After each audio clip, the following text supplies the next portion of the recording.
நண்பர்கள் அனைவருக்கும் வணக்கம். இந்த வீடியோவில் நம்ம 2 ரிவ்யூ பற்றி பார்க்க போறோம். ஒன்று சன்ரைசர்ஸ் ஹைதராபாத் ஏஸ் ராஜஸ்தான் ராயல்ஸ், இன்னொன்று சென்னை சூப்பர் கிங்ஸ் ஏஸ் மும்பை இந்தியன்ஸ். சன்ரைசர்ஸ் ஹைதராபாத் ஏஸ் ராஜஸ்தான் ராயல்ஸ் இவங்க 2 பேருக்குமான போட்டி வந்து ரொம்பவே எக்ஸைட்டிங்காக இருந்துச்சு அப்படின்னு சொல்லலாம். ஏன்னா போன முறை வந்து குவாலிஃபயர் 2ல் சன்ரைசர்ஸ் ஹைதராபாத் ஏஸ் ராஜஸ்தான் ராயல்ஸ் இந்த போட்டியில் வந்து ராஜஸ்தான் ராயல்ஸ் தோத்துட்டாங்க. சன்ரைசர்ஸ் ஹைதராபாத் ஃபைனலுக்கு குவாலிஃபை ஆனாங்க. ஸோ அந்த ஒரு ஆட்டத்துக்கு வந்து பதிலடி தரும் விதமாக இந்த மேட்ச் வந்து ரொம்பவே எக்ஸைட்டிங்காக இருந்துச்சு அப்படின்னு சொல்லலாம். ஸோ டாஸ் பண்ண சன்ரைசர்ஸ் ஹைதராபாத்தோட கேப்டன் வந்து ஃபர்ஸ்ட் பேட்டிங் வந்து தேர்வு செஞ்சார். அதன்படி வந்து Abhishek Sharma and Travis head இவங்க 2 பேரும் வந்து வழக்கம் போல ஒரு காஃபி சாப்பிட்ற மாதிரி வந்து அதிரடியாக காட்ட ஆரம்பிச்சிட்டாங்க. அபிஷேக் சர்மா 24, டிராவிஸ் ஹெட் வந்து 67. ஸோ சூப்பராகவே ஆடிட்டாங்க. அதுக்கப்புறம் தான் வந்தது test. Pocket dynamo Ishan Kishan அவர் வந்து அதிரடியாக ஆடுவார் அப்படின்னு சொல்லிட்டு எல்லாருமே எதிர்பார்த்தாங்க. ஏன்னா வந்து ஏற்கனவே இந்த அணி வந்து அதிகமான அதிரடி பிளேயர்ஸ் வந்து வச்சிருக்காங்க. அது போக வந்துட்டு இவரும் தேவையா அப்படின்ற மாதிரி நிறைய கேள்விகள் இருந்துச்சு. ஆனால் நானும் இந்த அணிக்கு வந்து ஒரு சொத்தா இருப்பேன் அப்படின்ற மாதிரி வந்து அதாவது வந்து ருத்ர தாண்டவம் ஆடிட்டார் இஷான் கிஷன் அப்படின்னு தான் சொல்லணும். 47 பந்துகள்ல 106 ரன்கள், ஒரு அபார சதம். அந்த சதத்தின் மூலம் சன்ரைசர்ஸ் ஹைதராபாத் ஒரு ஹையஸ்ட் ஸ்கோரை வந்து பதிவு செஞ்சிருக்காங்க. இந்த T20 IPL லீக்ல வந்துட்டு 286 ரன்கள்.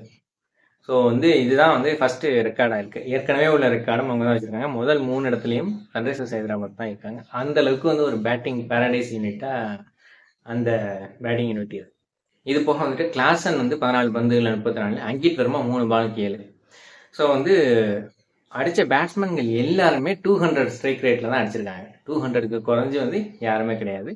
அந்த அளவுக்கு வந்து ஒரு சூப்பரான பேட்டிங் பெர்ஃபார்மன்ஸ் அப்படின்னு சொல்லலாம். 286 இந்த ஸ்கோரை பார்க்கும்போது ராஜஸ்தான் வீரர்கள் அப்படியே மலைச்சு போயிட்டாங்க அப்படின்னு தான் சொல்லலாம். இந்த ஸ்கோரை எப்படா வந்து நம்ம சேஸ் பண்ணி ஜெயிக்க போகிறோம் அப்படின்ற எண்ணம் வந்து கண்டிப்பாக வந்திருக்கும். ஏன்னா முதல் பேட்டிங் பிடிக்கிற அணி இவ்வளோ ஸ்கோர் அடிக்கிறதுன்றது வந்து அந்த ஒரு பயம் இல்லாமல் அவங்க ஆடுவாங்க அப்படின்ற ஒரு எண்ணம் இருக்கும். 2வது பேட்டிங் பிடிக்க போகிற அணி வந்துட்டு அந்த ஸ்கோர் போர்டு ப்ரெஷர் வந்து கண்டிப்பாக இருக்கும். என்னதான் வந்து முழு நம்பிக்கையோடு இருந்தாலும் 1 விக்கெட் 2 விக்கெட் விழுந்துட்டாலும் அந்த நம்பிக்கைன்றது கொஞ்சம் குறைஞ்சிரும். ஸோ அது வந்து கொஞ்சம் தெளிவாகவே தெரிஞ்சது ராஜஸ்தான் ராயல்ஸோட பேட்டிங்கில். ஸோ அதுக்கேற்ற மாதிரி வந்து யஜஸ்வி ஜெய்ஸ்வாலும் வந்து 1 ரனில் அவுட் ஆகிட்டாரு. ரியான் பராக்கும் 4 ரன்கள் அவுட் ஆகிட்டார். அதுக்கப்புறம் வந்து நிதிஷ் ராணாவும் 11 ரன்கள் அவுட் ஆகிட்டார். ஸோ முதல் 3 விக்கெட்டுகள் ரொம்ப குயிக்காகவே இருந்துச்சு. அதுக்கப்புறம் வந்து த்ருவ் ஜுரேல் அண்ட் சஞ்சு சாம்சன், இம்பாக்ட் பிளேயராக சஞ்சு சாம்சன் வந்தார். இவங்க 2 பேரும் வந்து தங்களோட அணியோட அந்த நெட் ரன் ரேட்டை உயர்த்துறதுக்காவது நம்ம வந்து கொஞ்சம் அதிரடி ஆடணும் அப்படின்னு சொல்லிட்டு அதிரடியாக ஆட ஆரம்பிச்சாங்க.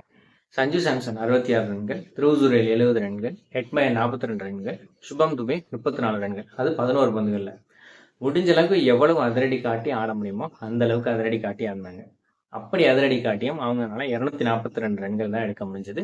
44 ரன்கள் வித்தியாசத்தில் தோல்வியை தழுவினாங்க.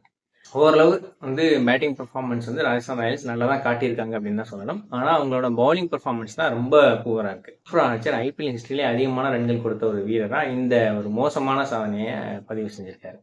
ஸோ இந்த மேட்ச்சில் வந்துட்டு முக்கியமான குறை என்ன அப்படின்னா சஞ்சு சாம்சன் கேப்டனாக இல்லாதது. ஏன்னா ரியான் பராக்கு அனுபவம் இல்லை. அதனால வந்து பவுலர்ஸை எப்படி ரொட்டேட் பண்ணுறதுன்ற அந்த ஒரு அனுபவம் இல்லாமல் தாறுமாறாக ரொட்டேட் பண்ணி தன்னோட அணியை வந்து ஒரு சிக்கலுக்கு ஆளாக்கிட்டார் அப்படின்ற மாதிரி தான் நான் நினைக்கிறேன். ஏன்னா அனுபவம் வாய்ந்த வீரர்கள் நிறைய இருக்காங்க. த்ருவ் ஜுரேல் கூட ரியான் பராக்கை விட அனுபவம் வாய்ந்த ஒரு வீரர்ன்ற மாதிரி தான் நான் கருதுறேன்.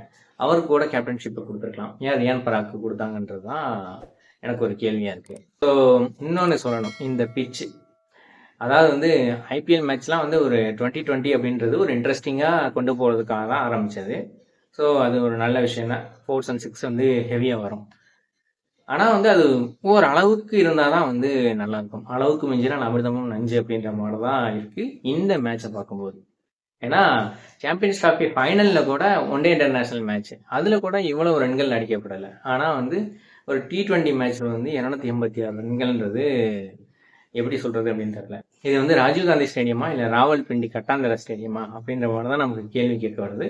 அந்த அளவுக்கு ஒரு கட்டாந்தரையான பிச்சை வந்து வடிவமைச்சு வச்சுருக்காங்க. ஸோ இந்த மாதிரி வந்து இருந்துச்சு அப்படின்னா எப்படி வந்து பவுலர்களோட அந்த ஒரு தன்னம்பிக்கையே குறைஞ்சிரும். ஏன்னா இந்த மாதிரி வந்து அடி வாங்கும்போது இந்த ஒரு மேட்சோட தாக்கம் வந்து அடுத்தடுத்த மேட்ச்களில் அவங்களுக்கு வந்து எதிரொலிக்கும். ஸோ அப்படி எதிரொலிக்கும் போது அதை அவங்க எப்படி வந்து பர்ஃபார்ம் பண்ண முடியும். ஸோ இருந்தாலும் அந்த பண்ண பர்ஃபார்மன்ஸுக்காக வந்துட்டு இஷான் கிஷனுக்கு பிளேயர் ஆஃப் த மேட்ச் விருது கொடுத்தாங்க. அவர் வந்து தன்னோட ஃப்ரஸ்ட்ரேஷன் அந்த வெறியெல்லாம் வந்து செஞ்சுரியாக மாற்றிருக்காரு. ஸோ அதுக்கு வந்து இஷான் கிஷனுக்கு வாழ்த்துக்களை சொல்லிக்கலாம். அடுத்த மேட்ச்லேயும் வந்து சன்ரைசர்ஸ் ஹைதராபாத் வந்து எப்படி இதே அதிரடி தொடர்றாங்களா அப்படின்றத அடுத்து பார்ப்போம். ஸோ அடுத்ததாக நம்ம L Clasico CSK vs MI. இதோட ரிவ்யூ பற்றி பார்ப்போம். CSK versus Mi. ஸோ இந்த ரெண்டு பேரும் வந்து ஆடுற ஆட்டத்தை பார்க்குறதே ஒரு அலாதி இன்பம் தான் சொல்லணும். ஏன்னா இந்தியா ஆஸ்திரேலியா மேட்சை பார்க்குற மாதிரி வந்து எப்போவுமே ஒரு இன்ட்ரெஸ்டிங்காக இருக்கும். ஸோ அதனால தான் இந்த ஆட்டத்துக்கு வந்து அதிகமான கூட்டமும் வருது, அவ்வளோ க்ரௌடும் வந்து தோனிக்காகவும் வருது அப்படின்னு சொல்லணும். ஸோ ரொம்பவே எதிர்பார்ப்புக்கு மத்தியில் வந்துட்டு சூரியகுமார் யாதவ் தான் கேப்டன். ஹர்திக் பாண்டியா வந்து போன தடவை வந்துட்டு அதிகமான முறை வந்து ஓவர் போடுறதுக்கு வந்து லேட் ஆக்கிட்டதுனால வந்துட்டு இந்த டைம் வந்து ஒரு மேட்ச்சுக்கு வந்து பேன் பண்ணியிருந்தாங்க. அதுக்கப்புறம் பும்ரா கிடையாது. ஸோ இந்த 2 மைனஸ், அந்த 2 மைனஸுமே காட்டிக்காம டீமை வந்து ஒரு பாசிட்டிவான வைப்லேயே வச்சிருந்தாரு சூரியகுமார் யாதவ். அது வந்து களத்தில் நல்லாவே தெரிஞ்சிச்சு. ஸோ அந்த ஒரு விஷயத்துக்காக பாராட்டலாம். ஏன்னா வந்துட்டு பும்ரா இல்லையே, ஹர்திக் பாண்டியா இல்லையே அப்படின்னு சொல்லிட்டு ஒரு நெகட்டிவ் மைண்ட் செட்டுக்கு போகாமல் ஒரு பாசிட்டிவ் மைண்ட் செட்லேயே நேற்று மும்பை இந்தியன்ஸ் விளையாண்டாங்க. ஸோ டாஸ் வின் பண்ண ருத்ராஜ் வந்து ஃபர்ஸ்ட் வந்து பவுலிங் தேர்ந்தெடுத்தார். ஏன்னா வந்துட்டு செகண்ட் ஹாஃப்ல வந்துட்டு டியூ வரும், அதனால நமக்கு பேட்டிங் பண்ணுறது நல்லா இருக்கும் அப்படின்ற மாதிரி ஒரு முடிவு பண்ணி எடுத்தார். சூரியகுமார் யாதவ் வந்து சொல்லும்போது டியூலாம் இல்லை, நானும் வந்து ஃபர்ஸ்ட் பேட்டிங் எடுக்கணும் தான் நினச்சேன் அப்படின்ற மாதிரி ரோஹித் எப்படி ஒரு டாக்டிக்ஸ் வந்து யூஸ் பண்ணுவாரோ அதே மாதிரி ஒரு டாக்டிக்ஸை யூஸ் பண்ணி நானும் ஃபர்ஸ்ட் பேட்டிங் பிடிக்கிறேன் அப்படின்ற மாதிரி தான் சொல்லியிருந்தார். ஸோ அதன்படி வந்து ரோஹித் சர்மா அண்ட் ரிக்கல்டன் இவங்க 2 பேரும் கிளம்பிறங்கினாங்க. ரோஹித் சர்மா ரொம்பவே எதிர்பார்ப்பு எப்படின்னா சாம்பியன்ஸ் டிராஃபியில் நல்லா ஆடிருக்காரு, நல்ல ஃபார்மில் இருக்காரு, இந்த மேட்ச் வந்து செமையாக ஆடுவார் அப்படின்ற மாதிரி ரசிகர்கள் ரொம்ப அவளாக எதிர்பார்த்துட்டு இருந்தாங்க. இப்போ வந்து 18வது ஐபிஎல்ல 18வது முறையாக டக் அவுட் ஆகி மிக ஒரு மோசமான சாதனையை வந்து படைச்சிருக்காரு. ஐபிஎல் வரலாற்றிலே அதிகமான முறை 18 முறை டக் அவுட் ஆன வீரர்கள் வந்து 3 பேர் இருக்காங்க. Glenn Maxwell, Dinesh Karthik and Rohit Sharma. இவங்க 3 பேர் தான். இதில் தினேஷ் கார்த்திக் இனிமேல் அவுட் ஆக வாய்ப்பு இல்லை, ஏன்னா அவர் வந்து ரிட்டையர்மெண்ட் ஆகிட்டாரு. கிளென் மேக்ஸ்வெலுக்கு ரோஹித் சர்மா போட்டி. கிளென் மேக்ஸ்வெல்லா ரோஹித் சர்மா யார் அதிக முறை டக் அவுட் ஆகுறதுன்ட்டு தான் இனிமேல் போட்டியாக இருக்கும் அப்படின்னு தான் நினைக்கிறேன். அடுத்து வந்து சூரியகுமார் ஏதோ ஓரளவு நல்லா ஆடிட்டு இருந்தாரு. ரிக்கல்டன் 13 ரன்கள் அவுட் ஆகிட்டார். அடுத்து வந்து வில் ஜாக்சன் 11 ரன்களில் அவுட் ஆகி ஏமாற்றம் அடிச்சிட்டார். அதுக்கப்புறம் வந்து சூரியகுமார் யாதவ் வந்து திலக் வர்மா, இவங்க 2 பேரும் வந்து நல்லா ஆடிட்டு இருந்தாங்க. முடிஞ்ச அளவுக்கு அணியை வந்து அந்த சரிவிலேருந்து மீட்டு கொண்டு வந்து ஒரு நல்ல ஸ்கோருக்கு கொண்டு வரணும் அப்படின்ற ஒரு இன்டென்ஷனோட ஆடிட்டு இருந்தாங்க. ஸோ அப்போ தான் வந்து ஒரு பியூட்டியை பண்ணார் நூர் அகமது. ஒரு சூப்பரான ஃப்ளைட் டெலிவரி. அந்த ஃப்ளைட் டெலிவரியில் வந்து சிக்கிட்டாரு நம்ம சூரியகுமார் யாதவ். அதாவது கீப்பிங்காகவே பிறந்து வளர்ந்தவர் தான் தோனியா அப்படின்ற மாதிரி தான் கேட்க தோணுது. அந்த அளவுக்கு fastest stumping, 0.12 seconds reaction time, அவ்வளோ ஷார்ட் டைமில் வந்து ஒரு ஸ்டம்பிங் பார்க்கவே ரொம்ப ஆச்சரியமாக இருந்துச்சு. பிளேயில் பார்க்கும்போதே அவ்வளோ ஃபாஸ்ட்டாக இருக்குது. ஸோ அப்போ வந்து ரியல் டைமில் வந்து எவ்வளோ ஃபாஸ்ட்டாக இருந்திருக்கும். அந்த மாதிரியான ஒரு சூப்பரான ஃபென்டாஸ்டிக்கான ஸ்டம்பிங்னு சொல்லலாம். ஸோ அந்த ஒரு ஸ்டம்பிங்லேயே வந்து மும்பை ரசிகர்களோட அந்த கனவையெல்லாம் வந்து சதைச்சிட்டாரு தோனி அப்படின்னு தான் சொல்லணும். சூரியகுமார் யாதவ் 29 ரன்களுக்கு அவுட் ஆக, அடுத்து வந்து ராபின் மின்னோஸ் ஆடுற மாதிரி வந்து 3 ரன்களில் அவுட் ஆகிட்டாரு. அவரும் வந்து ஏமாற்றம் அடிச்சிட்டாரு. அதுக்கப்புறம் திலக் வர்மா, அவரும் வந்து 31 ரன்களில் அவுட் ஆகிட்டாரு. அப்புறம் வந்து கடைசி நேரத்தில் வந்து நமன்தீர் 17 ரன்கள், அப்புறம் சாண்டன் 11 ரன்கள், அப்புறம் வந்து கடைசியில் தீபக் சகாரோட ஒரு தீயான இன்னிங்ஸ்ன்னு தான் சொல்லணும்.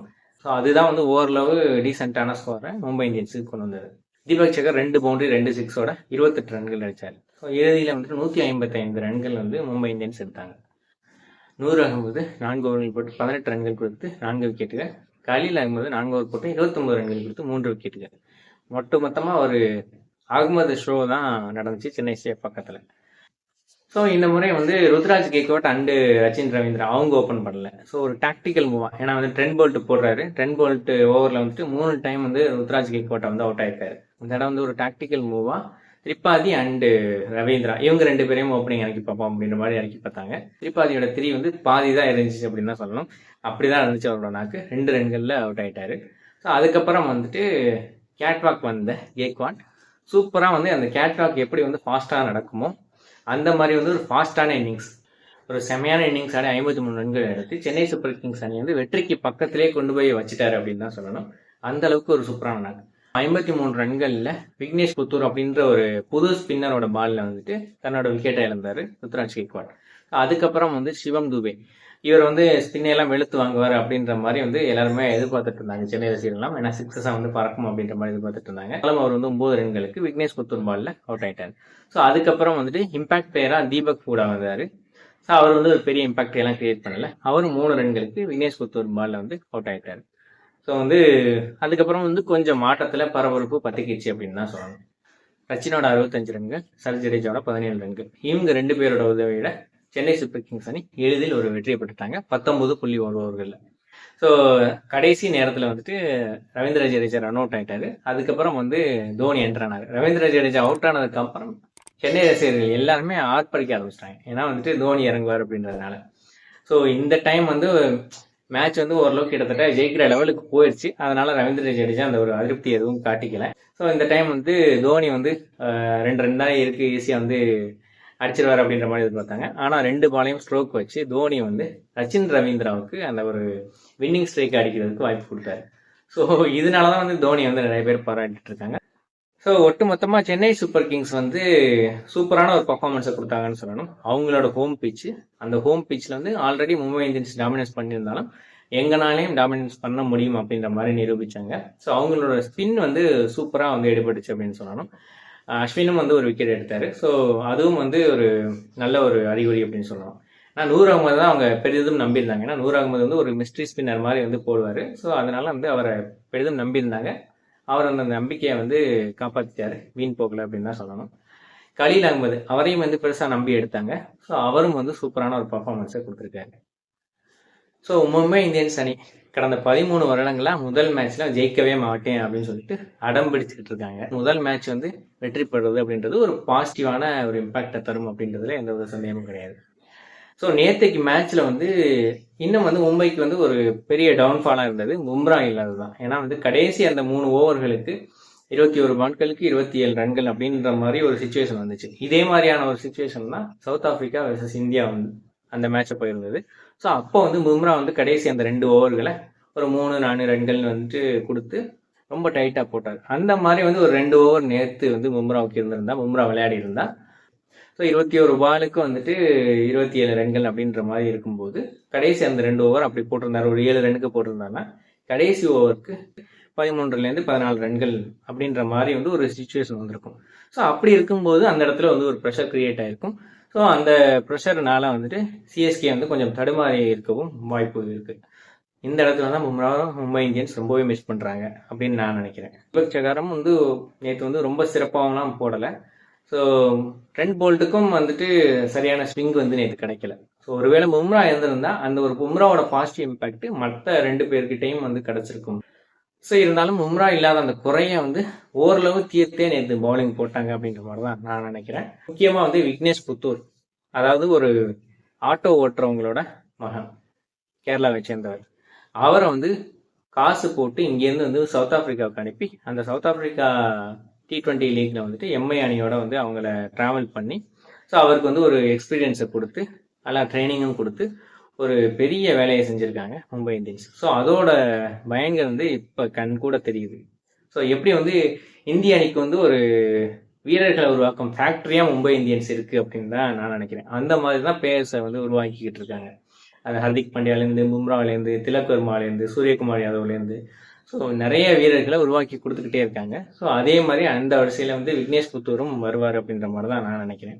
ஸோ சூப்பராக வந்து அவரும் வந்து ஒரு நூர் அகமது ரேஞ்சுக்கு, ஸோ நூர் அகமதோட கம்பேர் பண்ண முடியாது அப்படின்னாலும் ஸோ அவர் மாதிரி வந்து ஒரு சூப்பராக வந்து தன்னோட ஸ்பெல்ல போட்டார். விக்னேஷ் புத்தூர் வந்து மும்பை இந்தியன்ஸ்க்கு ஒரு புத்துணர்ச்சியை கொடுத்துருக்காரு அப்படின்னு தான் சொல்லணும். ஏன்னா வந்து ஆட்டத்தில் தோத்துருந்தாலும் அது வந்து ஒரு பாசிட்டிவாக அவங்க எடுத்துக்கிறாங்க.